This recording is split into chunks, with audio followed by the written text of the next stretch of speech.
702페이지 여러분들 가지고 있는 교재죠?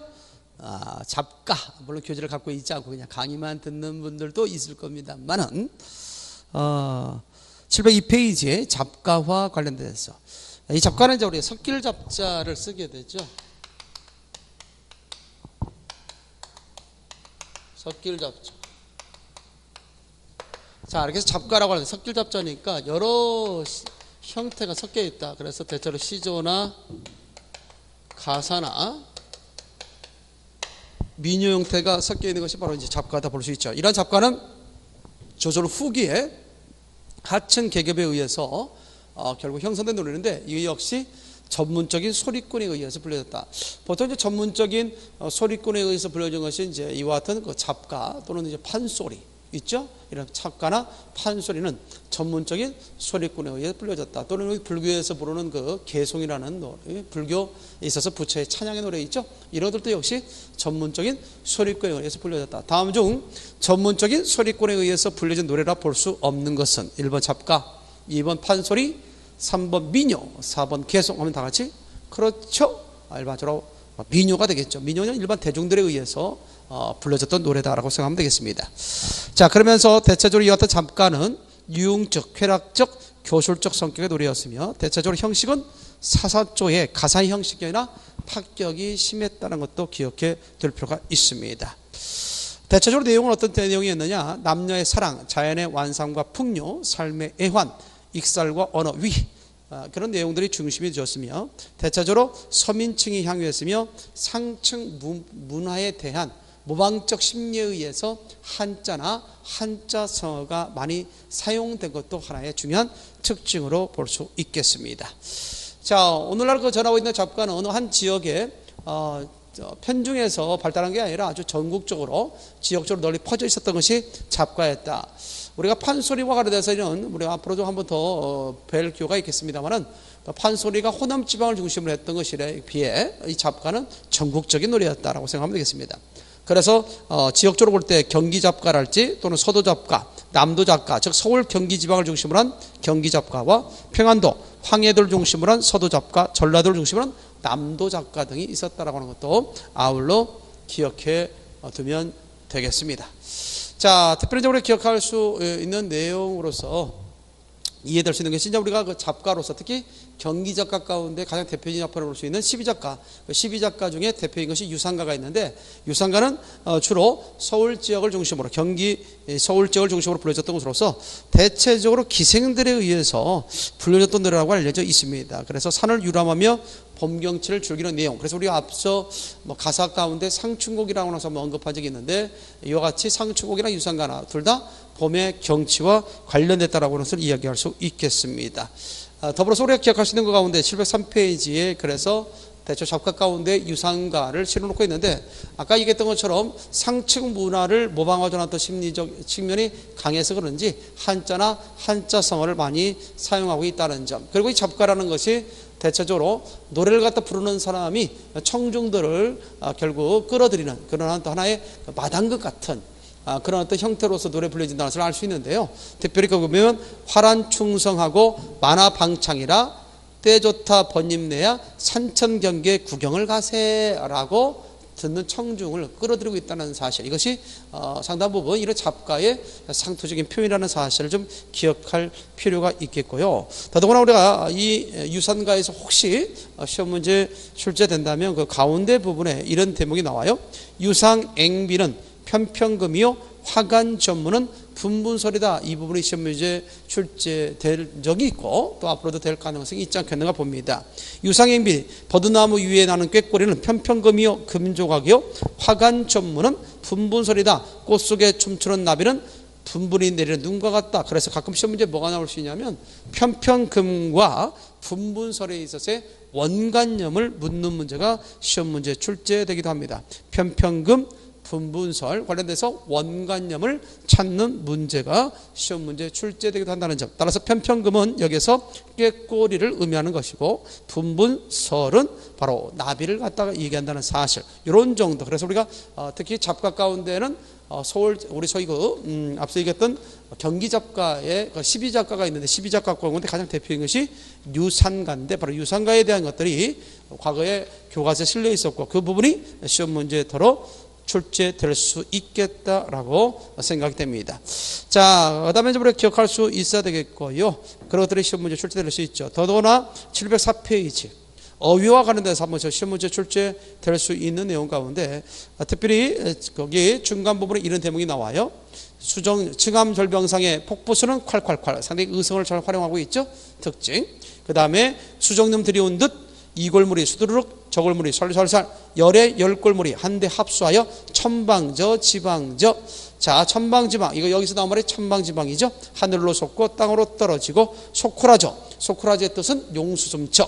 그 다음에 팡퍼저는 평편하게 흐르고 널출지고 방울저 이때 널출지고는 것은 길게 뻗고 방울저 방울이 진다는 뜻이겠죠. 이런 부분들이 시험 문제 어휘적인 측면에서 한번 좀 나올 수 있지 않겠는가.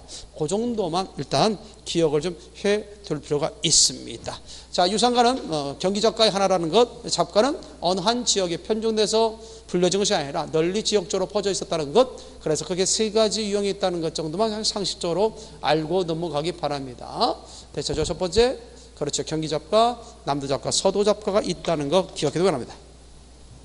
자, 707페이지 민요입니다. 간단하게 알아두실까요? 민요. 일반 민중들 사이에서 자연스럽게 형성되어 구전되어 노래를 민요라고 얘기하죠. 형식은 3사, 사사조의 구전성, 서정성, 서민성, 형식을 갖고 있다는 것과 더불어서 민요의 종류와 관련해서 얘기한다면 그게 이제 기능요와 비기능요로 나눌 수 있는데 기능요에는 그게 세 가지 유형이 있습니다. 노동요, 의식요, 유효가 있다. 이렇게 할 수 있겠죠. 노동요는 노동할 때 이와 같은 우리가 그러죠. 우리 조상들의 또 슬기로움이 있죠. 노동할 때 그런 힘겨움을 결국 이런 노래를 통해서 있고 또 일에 있어서의 그런 효율성과 능률성을 살릴 수 있었다고 그러죠. 그래서 노동요로서는 논명의 노래, 타작 노래 등이 있고 의식요로서 어떤 그 제사를 지내거나 장례를 치를 때 부르던 노래들이 있죠. 이런 것이 일종의 의식요라고 얘기할 수 있습니다. 그래서 지신밟기 노래, 상여 노래가 있다. 우리가 앞서 배웠던 고대가요 가운데 이 노동요에 속하는 것으로는 땅을 파면서 불렀던 노래 구지가 기억하십니까? 구지가랄지 또는 우리가 향각 가운데 풍요 같은 경우 이런 것들이 대표적인 노동요 계열에 속한다. 구지가나 향가의 풍요 같은 경우. 그 다음에 의식요로서 우리가 얘기했다면 향각 가운데는 대표적인 그러죠. 누이의 그런 어떤 그 49전날에 불렀던 바로 제망매가. 이 제망매가가 바로 이와 같은 의식요로서 가장 대표적이다라고 이야기할 수 있겠습니다. 이 밖에 유의요로서는 강강술래, 널뛰기 노래, 비기능요로서는 아리랑 또는 정선, 아리랑이 있다. 어떤 특정한 목적이 없이 불렀던 노래다라고 얘기할 수 있겠죠. 그런 점에서 시험 문제 출제될 수 있는 내용 가운데 하나가 다음 중 민요의 성격이 가장 이질적인 것은 뭐냐? 이런 식의 질문을 했을 때 1번 논매기 노래, 2번 시신밟기 노래, 3번 강강술래, 4번 정선아리랑, 4번 정선, 아리랑. 이것이 이제 대체적으로 비기능요로서 이해될 수 있다라고 하는 것.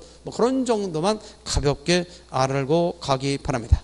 자, 지난번에 우리가 대체로 서사문학과에 대해서는 신화전설 민담을 얘기한 적이 있겠고, 이 밖에 가전체문학에 대한 이야기, 폐가문학까지 지난번에 설명을 쭉 해드렸습니다. 특별히 우리가 얘기했을 때 신화전설 민담의 특징도 아울러 기억해 두시고, 가전체문학은 거짓 전기 형식을 빌어서 결국 세상을 비판하고 사람들에게 교훈을 주고자 한 문학이 고려할 때 나왔던 한문문학, 가전체 문학이라고 했었죠. 앞서 설명했던 내용을 좀 토대로 해서 기억해두면 되겠습니다. 그래서 임춘의 국순전, 그 다음에 임춘의 또 공방전, 그 다음에 이규보의 국선생전, 청강사자 현무전, 죽부인전, 저생전, 정시자전, 죽존자전 등에 대해서 지난번에 설명했던 내용들 바탕으로 좀 해두시면 되겠고, 이 밖에 우리가 잘 알고 있는 고소설 가운데 우리나라 최초의 한문소설을 볼 수 있는 김스습의 금오신화, 김스습의 금오신화에 수록되어 있는 5편의 단편에 대해서도 한번 이야기한 적 있었을 겁니다. 그래서 교재 710페이지를 보게 되면 금오신화 수록작품 만목사 접보기, 이생유장전, 용군부연록, 남연부조지, 추희, 부벽, 정기 같은 것들이 있다라고 하는 것도 아울러 기억해 두시고요. 물론 이 김스습의 금오신화는 단편 소설집이었습니다. 그래서 뭐 여러 편의 그런 단편이 실려 전했을 걸로 우리가 추정하지만 오늘날 전하고 있는 것은 오직 5편만 전하고 있다. 그래서 그 5편을 우리가 외울 때 어떻게 하겠어요? 그렇죠. 김세습은 금오산에서 이용남과 만취했다. 기억나십니까? 김세습은 금오산에서 이용남과 만취했다. 그렇게 해서 우리가 생각을 했을 걸로 생각됩니다. 김세습은 우리가 외울 때 이렇게 외웠죠. 김세습은 금오산에서 이용남과 뭐 했다는 점? 만취했다는 것. 따라서 이 하면 생각난다. 이생규 장자. 용은 용궁 부연록. 남은 남연 부주지. 만은 만복사 저포기. 취는 취부벽정기. 이런 식으로 해서 우리가 앞자만 따서 외운다면 이생규 장전, 용궁 부연록, 남연 부주지, 만복사 접보기, 취부벽정 이런 식으로 해서 혹시라도 시험지 가운데 작년에도 역시 시험지 출제된 적이 있죠. 군무원 시험에서 김세습의 금오신화에 수록된 5편의 단편이 아닌 것은 뭐냐 이런 식의 질문이 한번 나온 적도 있습니다. 그런 부분에 대해서 기억을 좀 해둘 필요가 있다라고 볼 수 있습니다. 자, 그다음에 이제 판소리에 대해서 얘기하고 있는데요. 판소리 711페이지에 보면 판소리가 있습니다.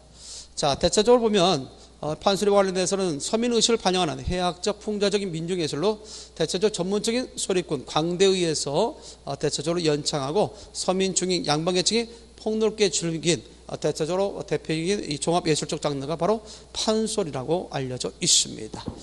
자, 대체적으로 판소리와 관련해서 제시할 수 있는 내용에 있어서 판소리 12마당을 6마당으로 정리한 사람이 있는데 그게 누구라고 했죠? 전북 고창 출신의 신재호 같은 사람이 있다. 그래서 일단 기본적인 내용 가운데 판소리에 대해서 좀 더 설명을 좀 구체화해서 제시해 두면 판소리에 있어서 명칭은 판이 있죠. 판이라는 말이 이제 어떤 의미를 갖느냐? 판이라는 말이 이제 무대라는 어떤 의미를 갖는 거고 소리라고 하는 것이 일단은 음악과 관련되어 있죠. 자, 무대 위에서 펼쳐지는 어떤 음악과 관련된 것이 이제 판소리인데 여기에서의 또 기원은 서사무가에서 기원했다. 서사무가에서 기원했다는 점도 기억을 해두시고요. 그 다음에 판소리에 있어서 구성 요소, 조선 후기에 이제 판소리가 나오게 되는데 구성 요소 관련돼서는 그게 3가지가 있죠. 창자가 있다든가, 그 다음에 고수가 있다든가, 그 다음에 관객이 있는데 이때 창과 창자와 관련된 것이 그게 3가지가 있죠. 그래서 창을 부른다. 창이 있죠. 창은 이제 소리와 관련되어 있고요. 그 다음에 두 번째는 안일이가 있습니다. 안일이, 그 다음에 발림과 너름새가 있다는 사실을 기억할 필요가 있죠. 특히 이제 발림이라고 하는 것은 일반적인 어떤 몸짓이다. 일반적인 몸짓이라고 생각하면 되겠고요. 너름새라고 하는 것은 소리와 그 다음에 가사와 그 다음에 몸짓 이런 것들이 대체적으로 삼위일체가 될 때 소리와 가사와 몸짓이 특별히 삼위일체가 될 때를 우리는 너름새라고 한다. 그래서 대체적으로 연극적 요소가 강한 것은 뭐냐? 연극적 요소가 강한 것은 뭐냐면 너름새. 또한 너름새는 서로 사람 사이에서 어떤 것을 주선해주는 그런 어떤 솜씨가 능숙능란할 때 너름새가 좋다는 말 쓰거든요. 그런 점에서 주선하는 솜씨 이럴 때 너름새 이것들 우리가 얘기할 수도 있다라고 얘기할 수 있겠습니다. 자, 더불어서 이제 기억할 수 있는 것은 뭐냐면 창과 관련돼서 창에 따라서 이제 하나의 빠르기 순서가 있거든요. 소리에 있어서의 빠르기 이것은 이제 가락과 관련됐다라고 얘기할 수 있죠. 그래서 이제 대체적으로 보면 가장 느린 조로 볼 수 있는 것이 뭐냐면 진양조가 있다. 진양조, 그 다음에 뭐가 있습니까? 중모리가 있다. 그 다음에 중중모리가 있다. 그 다음에 자짐모리가 있다. 그 다음에 뭐가 있습니까? 다 같이 휘모리가 있다. 그래서 순서적으로 봤을 때 진양조, 그 다음에 중모리, 그 다음에 중중모리, 그 다음에 자짐모리, 휘모리. 그래서 가장 빠른 조가 휘모리라는 사실도 알고 있으면 되겠지 않겠는가. 자, 그러면서 여러분들 교재도 쭉 제시가 되어 있으니까 알아두시되 흥을 돋우는 소리, 고수와 특히 관객이 있죠. 우리 고수와 간격을 통해서는 대체적으로 흥을 돋우는 소리라고 할 때 추임새와 관련돼서 이 얘기할 수 있다는 것도 역시 알고 있으면 될 것 같습니다. 자, 판소리 12마당을 6마당으로 정리한 사람, 그죠? 대표적인 사람이 누구냐면 전북 고창 출신의 초급 양반이죠. 일단 뭐 중인 계층이라고 보기도 하고, 일단 사람이 신재효라는 사람이 있다. 그래서 신재효라는 사람이 판소리 12마당을 6마당으로 정리했다. 그렇다면 그 6마당에는 어떤 것들이 있을까? 여러분들 교재도 있죠? 춘향가, 심청가, 흥부가, 적병가, 수궁가, 병광서 타령이 있는데 이 중에 병광서 타령은 오늘날 현재 불려지지 않고 있다는 점, 따라서 혹시라도 시험 가운데 이렇게 나올 수 있겠죠.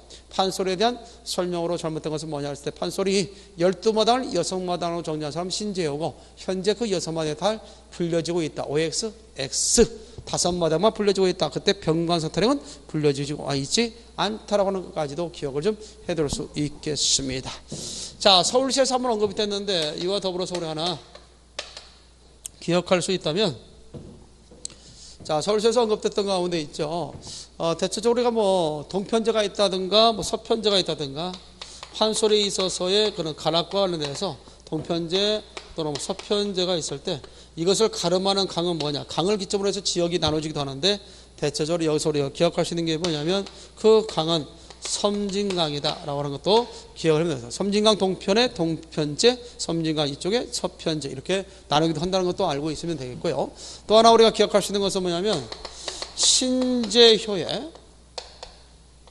신재효의 광대 구비조건, 광대 구비조건이다. 오늘날로 보면 아이돌의 구비조건도 될 수 있겠죠. 그래서 신재효의 그런 광대가 가져야 할 구비조건과 관련해서는 크게 4가지 요소가 있습니다. 신재효가 밝혔던 광대가 갖춰야 할 4가지 어떤 요소가 뭐냐. 제일 처음에는 가장 중요한 요소가 뭐냐. 가장 중요한 요소가 인물이 좋아야 된다 해서 인물치레가 되겠고, 그 다음에는 이야기를 잘해야 된다. 요즘에 연예인들 예능 프로그램 나와서 참 말 잘하죠.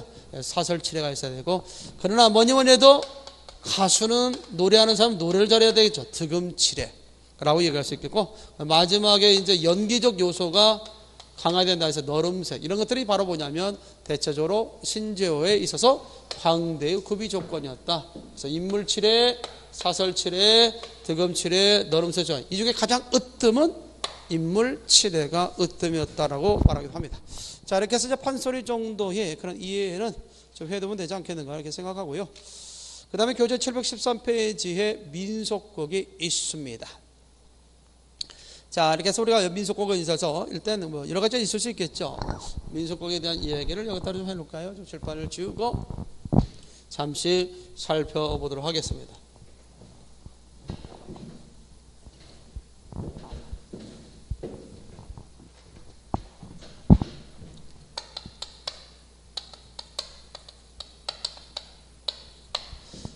자, 민속곡은 대체적으로 우리가 전통곡이라고 할 수 있는데, 이런 이제 민속곡이 크게 부흥 발전하던 시기는 아무래도 조선 후기라고 얘기할 수 있겠고요. 그 민속곡의 어떤 특징을 갖다 우리가 들어서 한다면 다음과 같이 있죠. 건축비 민해 이런 식으로 외워두면 되겠습니다. 자, 이것은 민속곡의 특징과 관련돼서 건축비 민해라고 얘기할 수 있다. 여기서 건이라는 것은 무엇을 말하냐 하면 건강성을 얘기한다는 것과 축은 축제성을 얘기한다는 것, 비는 비판성을 얘기한다는 거고, 미는 민중성을 얘기한다는 것, 다음 해는 해악성과 관련이 있다. 이렇게 해서 축, 비, 민, 해. 그래서 앞쪽으로 따서 건축부 민해 정도로 외워두면 되겠고, 그럼 민속곡에 있어서 종류에는 어떤 것이 있을까? 그게 이제 우리가 다음과 같이 얘기할 수 있는 것 제일 처음에 뭐 탈춤이 있다든가, 그림 자극이 있다든가, 뭐 인형극이 있다든가, 이런 것들이 대체적으로 이제 우리가 민속곡의 종류라고 볼 수 있겠죠. 그 중에서 이제 시험 문제 가장 잘 나왔던 것은 이제 탈춤이고, 고등학교 교과서에 대해서 탈춤과 관련해서 소위 양반춤이 실려 있었기 때문에 이따가 이제 양반춤에 대해서 잠시 보겠습니다. 자, 일단 탈춤부터 하나 본다면 탈춤에 있어서 탈이 의미하는 게 뭘까? 탈춤에서 탈이 의미하는 것은 인물의 전형성을 의미한다. 탈춤의 탈은 인물의 전형성을 갖다가 의미한다는 거. 그래서 우리가 보게 되면 말뚝이가 있다 하나에 양반춤 가운데 말뚝이가 나오는데 바로 이것은 뭐냐면 서민, 전형적인 양반에 굴하지 않는 서민의 유형을 말뚝이로 제시하고 있다는 점. 이렇게 탈의 의미는 인물의 전형성. 초창기에는 이제 이게 기원은 가명거로부터 나왔는데 탈춤이 가명거는 그냥 단순하게 얼굴을 가린다는 측면에서에 의해다가 점점점 그 탈의 인물의 성격을 갖다 부여하기 시작했다라고 얘기할 수 있습니다. 그래서 탈춤에 있어서의 탈춤의 기원은 가명격입니다. 가명거로서 대체로 신라의 오기가 그 가명격의 효시로 알려져 있으면서 대체로 인물에 있어서 탈은 전형성을 갖다가 뜨게 된다는 점도 알고 있으면 되겠어요. 특히 탈춤에서의 웃음을 획득하는 경로, 탈춤에서의 웃음을 획득하는 경로, 그럼 대체 무엇을 통해서 그러냐? 이것은 인물들의 재담 구조를 통해서, 인물들의 재담 구조를 통해서 결국 웃음을 자아낸다. 그래서 웃음을 획득하는 경로와 더불어서 얘기한다면 인물들의 무엇을 통해서 드러낸다? 그렇죠. 재담 구조를 통해서 드러낸다라고 얘기할 수 있습니다. 특히 이것을 보면 양반춤을 통해서 보면 봉산탈춤 가운데 그 양반춤이 있는데 그 양반춤을 통해서 보면 이러한 재담 구조가 잘 드러나 있는 것을 볼 수 있습니다. 하나 예를 들어서 보면 이런 것들이 있죠. 제일 처음에 재담 구조를 통해서 보면 말뚝이가 자, 제일 처음에 양반들이 등장하겠죠. 양반들의 등장이 됩니다. 자, 이런 말뚝이가 이제 그러면 양반들에서 뭐냐? 말뚝이가 조롱합니다. 조롱하니까 양반들이 가만히 있을 수 없죠. 양반들의 호통이 있습니다. 그래서 양반들이 등장한다. 그 다음에 말뚝이가 조롱하죠. 그 다음에 양반들의 호통이 따르게 됩니다. 그러자 말뚝이가 변명하게 되죠. 말뚝이의 변명이 나옵니다.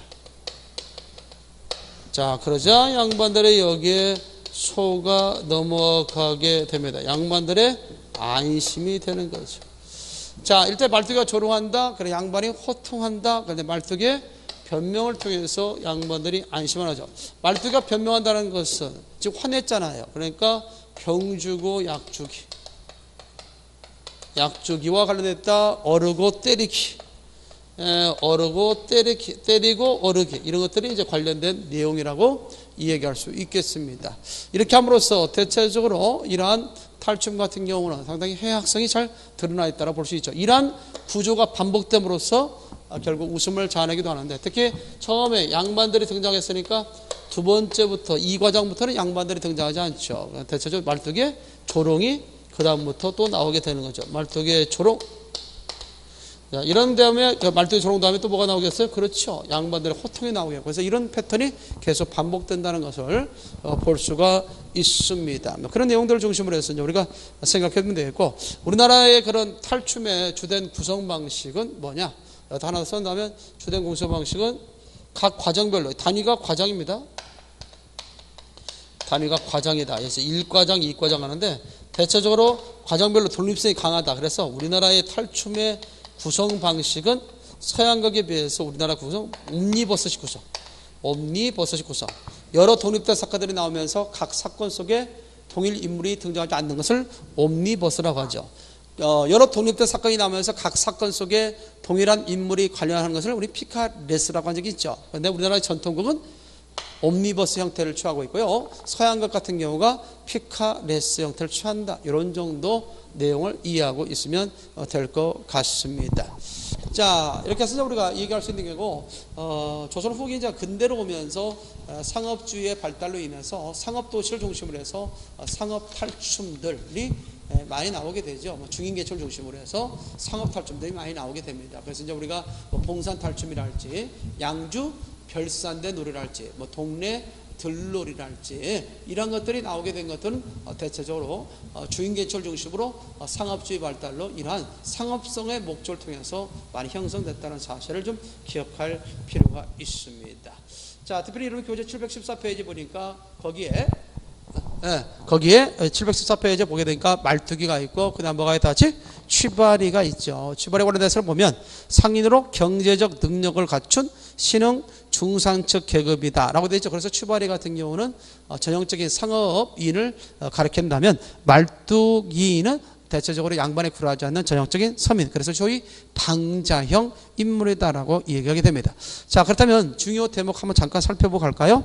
714페이지 보니까 말뚝이 번거지를 쓰고, 이 번거지는 대체적으로 신분할 수 있죠. 말뚝이 하인 신분, 하인들이 주로 쓰는 모자가 번거지였습니다. 따라서 번거지를 쓰고 채찍을 들었다. 국거리 장단에 맞춰 양반 삼형제를 인도하여 등장. 양반 삼형제 말뚝이를 뒤를 따라 국거리 장단에 맞춰 점잖은 피우나 어색하게 춤을 추며 등장. 양반 삼형제 맞이는 셋님, 둘째는 서방님, 끝은 도련입니다. 셋님과 서방님은 흰 창옷에 관을 썼다. 도련님은 남색 회자에 복권을 썼다. 셋님과 서방님은 언청이다. 언청이 기억해 두기 바랍니다. 대체적으로 이렇게 양반들을 비판하기 위해서는 양반들을 멀쩡한 모습으로 그냥 놓으면 안 되겠죠. 그래서 양반들 약간 우스꽝스러운 모습으로 바꿔놨습니다. 그래서 둘째 서방님은 끝은 도련입니다. 셋님과 서방님은 흰 창에 권을 갔었다. 여기까지는 대체로 도련님은 남색 회자를 복권을 썼다. 흰 창옷을 이 관을 썼다는 것은 전부 다 양반들의 본래의 모습이겠으나 셋님과 서방님은 언청이라는 것을 통해서 양반의 모습을 희화했다. 이렇게 어떤 대상의 인물을 풍자하기 위해서 희화하는 이런 인물 제시 방법을 갖다가 따르고 있는 사람이 우리나라에서는 대표적인 최만식 같은 사람도 있어요. 최만식은 그런 등장하는 인물에 대해서 그들을 비판하기 위해서 희화시키는 부분을 갖다가 들어서 얘기하고 있거든요. 그래서 인물 제시 방법에서 이와 같은 유사한 인물 제시 방법을 선택한 작가를 찾아라 그러면 최만식 이렇게 생각해 두면 되겠습니다. 태평천하의 작가 최만식. 부채와 장주를 가지고 있고 도련님은 입이 삐뚤어졌고 부채만 가졌다. 도련님은 일절태선 없으며 형들과 동작을 같이 하면서 형들의 명상을 부채로 때리며 방정맞게 군다. 이것도 원래 양반들의 본래의 모습은 아니겠죠. 자, 그런 가운데 말뚝이 가운데 쉬이 나와서 쉬라는 표현은 대체로 그 밑에 대놨지만 대체로 그 기능을 물어볼 때가 있잖아요. 그럴 때 관객의 관심을 집중하게 한다든지 새로운 제담의 시작 또는 춤에서 대사로 전환 또는 극적인 분위기를 갖다가 조성할 때 이와 같은 쉬 하는 것을 볼 수 있습니다. 쉬의 기능으로서 적절치 못한 것, 적절한 것은 뭐냐 나올 수 있겠죠. 자, 양반 나오신다. 양반이라고 하니까 노론, 소론, 호조, 병. 노론이면 노론이지 뭐 호론이면 호론이고 이렇게 해야 되는데 대체적으로 보게 되면 어때요? 이런 것들을 보게 했을 때 선생님이 엉뚱한 말을 통해서 기본 개념도 없이 직계도 모르고 직책도 모르고 이런 직급도 모르는 그런 엉뚱한 말을 하는 상황에서 다음과 같이 양반들 놀려대고 있죠. 삼정성 육판서를 다 지낸 퇴로제사로 계신 양반인 줄 알지 못이요. 계잘량이 양자에 계달이 소반이라는 반자서는 양반이 나오신단 말이요 라고 해서 그 부분 밑줄해 놓을까요? 계잘량이 양자에 계달이 소반 반자서는 양반이 나온다. 이런 걸 통해서 상당히 언어적 위희 말장난을 하고 있음을 알 수 있습니다. 언어적 위희, 언어 위희라고 얘기할 수 있죠. 여기서 나타난 표현 기법과 관련돼서 언어 유희, 말장난 관련돼서 기억을 해두면 되겠습니다. 자, 이렇게 해서 이제 우리가 말뚝이가 조롱하죠. 그러니까 양반들이 야 이놈 뭐야 호통하죠. 그런 가운데 이 양반들 어찌 됐는지 물어갔어. 노론소론 호조 병조 옥당을 다 지내고 삼정성 육판서 다 지내고 퇴로제사로 계신 이생원네 삼형제분이 나오신다고 그리하였어 라고 변명하게 됩니다. 자, 말도 안 되는 소리를 가지고도 변명하고 있지 않습니까? 그런데 어리석게도 바로 이 양반들 이 말에 속아들어갑니다. 이생원이라네 이렇게 하면서 안심하죠. 자, 이런 재담구조를 통해서 이런 양반들의 어리석음을 통해서 극도로 관객들은 상당히 긴장했겠죠. 양반을 능멸하는 지 큰 죄로 다스렸기 때문에 아마도 이 대목을 들으면서는 상당 부분 긴장했을 텐데 마지막에 양반이 속아 넘어가는 어리석음을 통해서 많은 관객들은 웃음을 갖다가 터뜨렸겠죠. 자, 이렇게 이제 이런 재단 구조를 통해서 웃음을 갖다 유발하는데 그 다음에 그렇다면 그 다음에 이어질 내용이 뭐냐라고 한다면 이미 양반들 등장이 있기 때문에 또 말뚝의 조롱부터 시작하는 거죠. 그 밑에가 바로 말뚝의 조롱이죠. 그러죠? 수이 반죽을 친다. 여보 구경하시는 양반들 말씀 좀 들어보시오. 짤짤한 곤방대로 잡수지 말고 연죽전으로 가서 돈이 없으면 내게 기별이라도 해서 양칠 간죽 참원죽을 한 발 가구씩 되는 것을 사다가 육목깍지 희자죽 오동수복 연병죽을 사다가 이리저리 맞춰가지고 저 재령 나무리 거의 낚시걸 듯 걸어놓고 잡수시오 이렇게 하니까 양반들이 뭐야? 또 이게 호통하죠. 그러자 말뚝이가 이 양반들 어찌 듣소? 양반 나오시는데 담배와 화나 그만하고 하였어. 화나라는 말이 이제 신문에 나온 적이 있는데 시끄러울 혼자거든요. 그래서 아주 잡담을 하는 것, 시끄럽게 하는 것을 그만하고 했다라는 화나와 관련돼서 그 의미를 묻는 문제 더러 시험에 나올 수 있겠습니다. 자, 이렇듯 우리가 이런 양반 춤에 있어서의 재단 구조적 양식을 좀 알아두는 게 좋겠다 해서 잠깐 살펴봤고요. 이것은 봉사탈춤 가운데 하나의 과장이죠. 특히 봉사탈춤은 717쪽에 있는 것처럼 전체 7과장 형태로 되어 있는데 그 중에 첫 번째 과장이 사상자춤, 두 번째 과장이 팔목중춤, 그 다음에 제3과정이 사당춤, 4과정이 노장춤, 그 다음에 5과정이 사자춤, 제6과정이 양반춤이었던 것이고 바로 이 부분이 교과서에 수록되어 있다 볼 수 있습니다. 이 밖에 7과정이 미할춤으로 되어 있습니다. 자, 이렇게 해서 좀 알아두시고 그림자 같은 경우는 주로 이제 그 포교 목적으로 주로 사찰 등에서 연유됐던 것이 그림자극이다라고 얘기할 수 있습니다. 아무래도 대체적으로 대체로 개화기 때를 기점으로 해서 이 그림자극은 상당히 많이 사라졌고요. 우리나라 인형극 가운데 그런 유일한 인형극, 오늘날 전하고 있는 유일한 인형극으로서 대표적인 꼭두각시 노름이 있다는 기억을 해둘 필요가 있습니다. 꼭두각시 노름, 우리나라 대표적인 인형극이다. 꼭두각시 노름 기억해 둘 필요가 있겠죠. 자, 이렇게 해서 우리나라의 민속곡은 다른 말로 전통곡이라고 하는데 전통곡의 특징은 건축비가 미인해 정도로 알아두시고요. 이러한 탈춤이나 그림자 인형극이 있는데 그 중에 시험에 가장 잘 나왔던 것은 바로 탈춤에 대한 이해다라는 것. 그래서 봉사탈춤 중에서 양반춤을 중심으로 해서 쭉 살펴봤습니다. 일단 여기까지 해서 또 기억을 해두시고요. 잠깐 쉬었다 또 이어서 여러분 교재 720페이지 고대수필, 이 고대수필 부분이 시험에 잘 나오죠. 고대수필과 한문학을 중심으로 해서 이와 같은 고전문학 파트에 대한 마무리 수업을 하도록 하겠습니다. 잠시 후에 봐요.